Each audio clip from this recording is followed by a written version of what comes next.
Okay, folks, it's Tuesday, February 21st, 2023.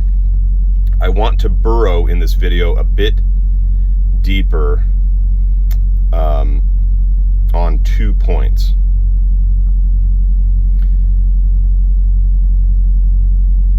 We've discussed the binary that exists between God and creation, representing the uncreated principle and the created principle. And in the past, I've gone into some detail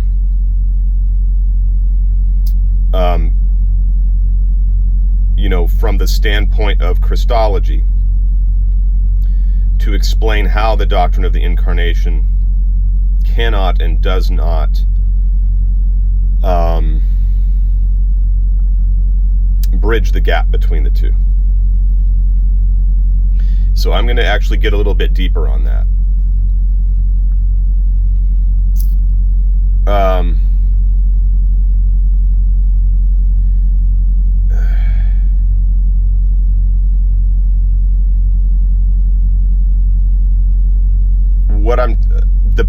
The basic point I want to make is actually quite short, but it's full of implications. So,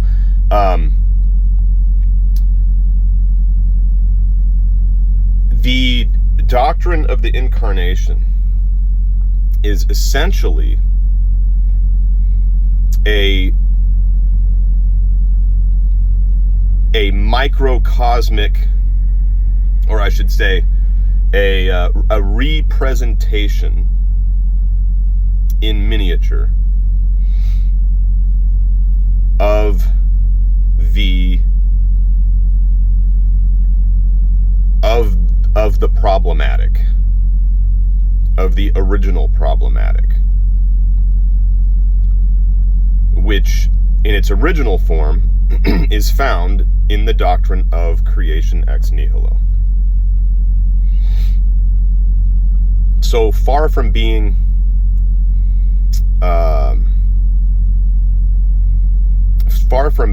a solution to the original problematic, it is simply the original problematic in a new form, presented in a new form, and you are expected to believe that actually bridges the duality between the created and uncreated. And here's how it's just a representation. So on the one side you have the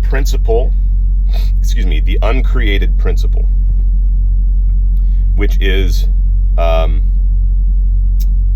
uncreated hypostasis of the second person of the Trinity, the divine Logos. And then on the other side, you have the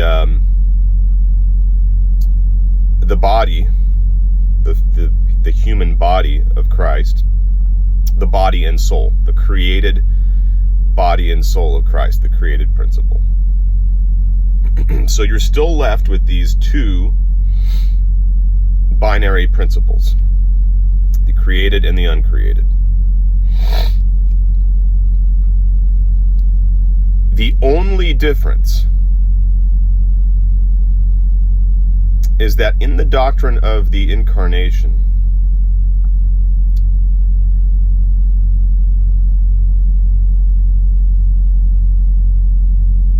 a hypostasis plays a particularly crucial role in the theology.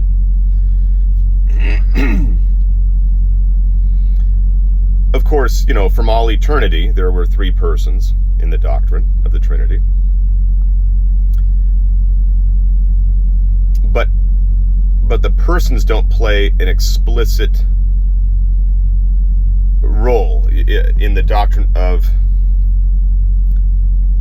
creation ex nihilo, in the sense that the problematic is simply expressed in more generic terms as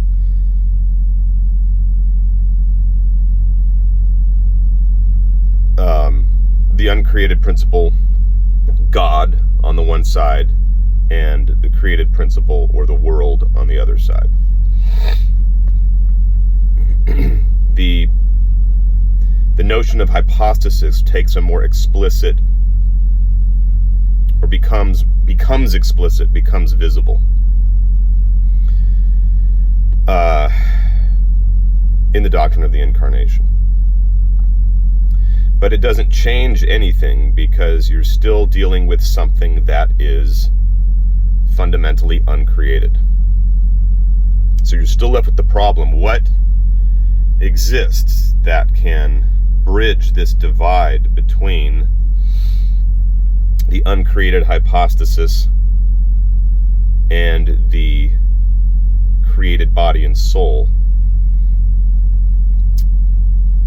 of that hypostasis?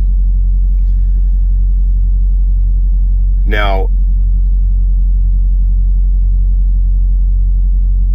finding a hybrid solution is ruled out from the outset, because that would violate the essence of the doctrine of creation ex nihilo. You would no longer have an absolute separation between God and his creation. So that's out the window from the outset. It can't even be remotely considered. So again, that just leaves you with that gap.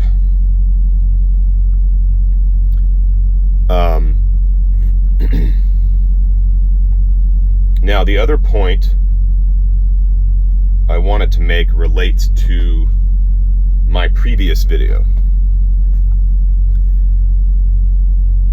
In the previous video, I talked about how, maybe not explicitly, but implicitly, it seems that the person of the Father... Well, let me take one quick step back. I pointed out that there is also a binary in the Trinity between the one and the many, because the two principles within the Trinity, nature and person, actually represent the one and many principles.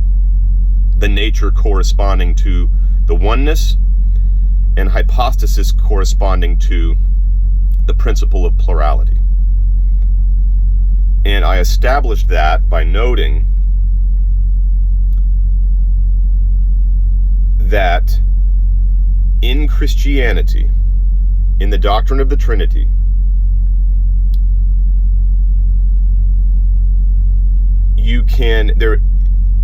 there is no... You could never have a single person. Persons only exist in... Well, they only exist... a person can only exist insofar as he coexists with two other persons. So, in other words, the Father could not exist on his own apart from the Son and Holy Spirit. So, when dealing with the principle of the hypostatic principle, you are dealing intrinsically with the principle of plurality. And when you're talking about nature, there is no differentiation within the nature. So whenever you're talking about the nature of God, you're dealing with,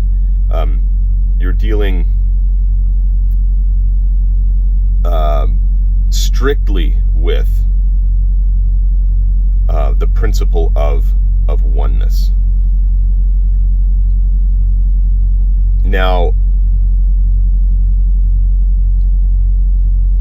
I pointed out at one point that implicitly it seems that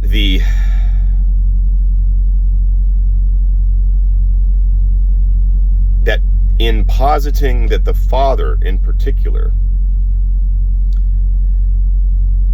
is the principle of causation or source of causation of the Son and Holy Spirit,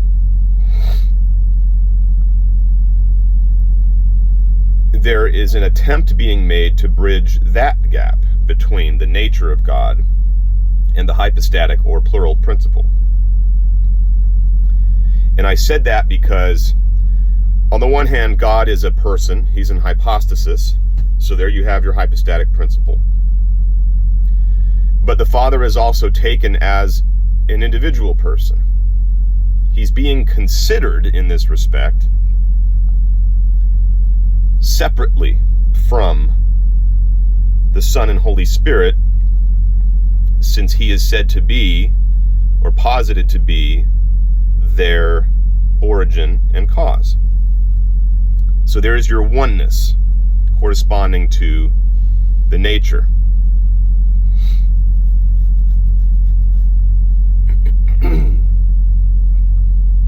Now, the point I want to make about that is this.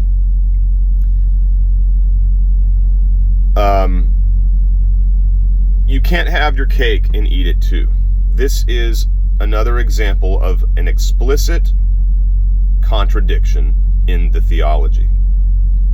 Because, on the one hand, they're stating you can't have a person without there being three persons. So you can never think of one of the persons of the Trinity without thinking of the others at the same time.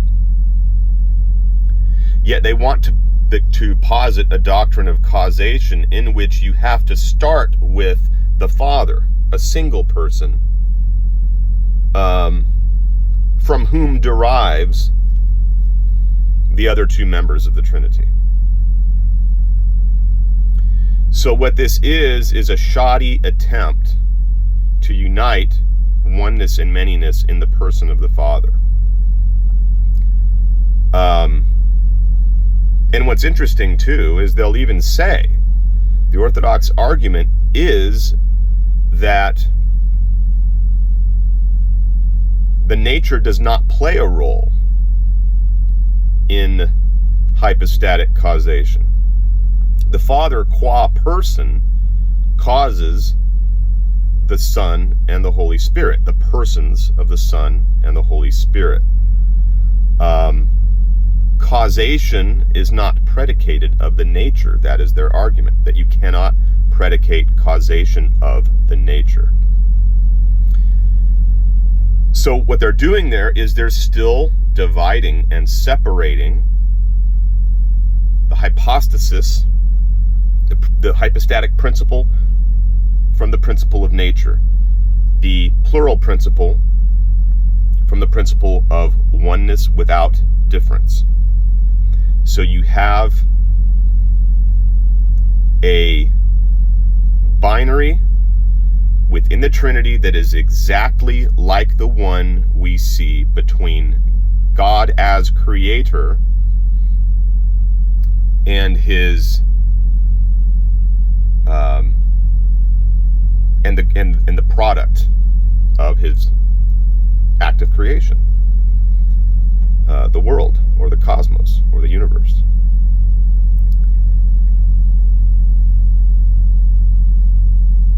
And then, of course, as I mentioned at the outset of this video, that problem is reinstantiated in the person of Christ, in the doctrine of the Incarnation, where you have, on the one side, the uncreated hypostasis of the Logos, and the creation, and the created body and soul,